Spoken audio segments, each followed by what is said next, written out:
What's up everyone, Zane here, and welcome to my results from 10 hours of Gnome Deliveries. So without further ado, let's go ahead and get right into the loot. So I've got to admit I was quite surprised with this one because the overall loot came out to just shy of 11 mil, with the bulk of that being grand seed pods, which we got 35 of, and 6 gnome scarves as well. And again, we did get a variety of other items, mainly uncut gems and some cleaned herbs as well, especially a lot of snapdragons, but the bulk of the loot does come from the rarer items. With that said, I am a bit concerned that these may not sell. So before we say anything else, I'm going to try and sell them first, and I'll get back to you when everything is sold. So it's been about 4 hours since I last checked in with you guys, and we actually managed to sell everything for just over 10 mil in total, which is a very pleasant surprise to me because I was worried especially about selling the grand seed pods. They were the thing that took so long to sell. The scarves sold almost instantly and everything else sold instantly as well. For those of you wondering about the pods as well, I sold them at roughly 95k each, and they sold surprisingly steadily, one every 5 to 10 minutes ish. So it was well worth putting them in and waiting rather than just trying to insta sell them. With all of that said though, let's get straight into the stats because there are some interesting things we need to cover. So the first stat I really want to highlight in this set is the one that caught me off guard and took me by surprise,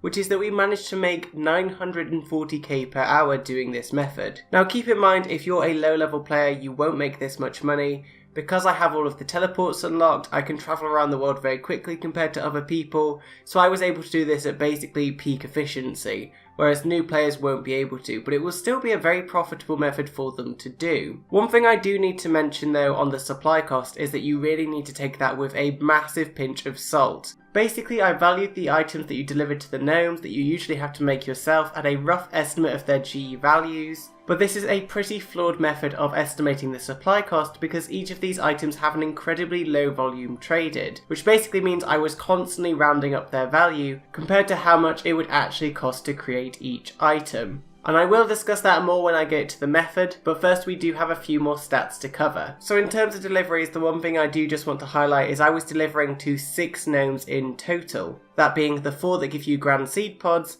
and the 2 that give a chance of gnome scarves. So I wasn't doing all of the gnomes, but I wasn't being as selective as people who only go for the gnome scarves instead, which is likely why these stats seem so impressive. One thing I would say to keep in mind is if you only hunt for gnome scarves you will do less deliveries per hour, but each of those deliveries will be more likely to give you a gnome scarf than it was for me. So you'd likely get closer to 10, maybe even 11 or 12 scarves across a 10-hour period rather than the 6 I got. But the downside of that method is twofold. First of all, you're spending more time going through delivery dialogues to get the gnomes you actually want, and secondly, you're missing out on the grand seed pods, which did actually sell for a very handsome profit in the end. As for the method, I have a few things to say.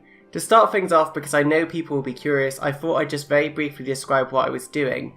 I only did hard deliveries, and I focused on the 4 gnomes that give me grand seed pods, that being Wingstone, Penwee, Brambicle and Professor Manglethorpe, and the 2 gnomes that could give me gnome scarves, that being Captain Ninto and Captain Durkin. Basically, I would repeatedly skip through the delivery dialogues until I got one of those 6 gnomes, deliver what I had to those gnomes, and then come back again. Getting into the supplies briefly, I would just like to mention, and this is something you do need to know is quite important, that it took me around 3 hours to make the overall supplies I needed to do the deliveries for 10 hours. So what you do have to keep in mind is that while you will be making around a mil an hour doing gnome deliveries, if you're actually factoring in the time it takes to gather the supplies as well, even at a high level it's much closer to 700k, which in my opinion is the key major downside of this method. On the other hand, it isn't all negatives. What I would say is the main boon of this method is that it's incredibly unique and actually quite fun as well. When it comes to both making and delivering the food, it's actually quite relaxing and easy to do.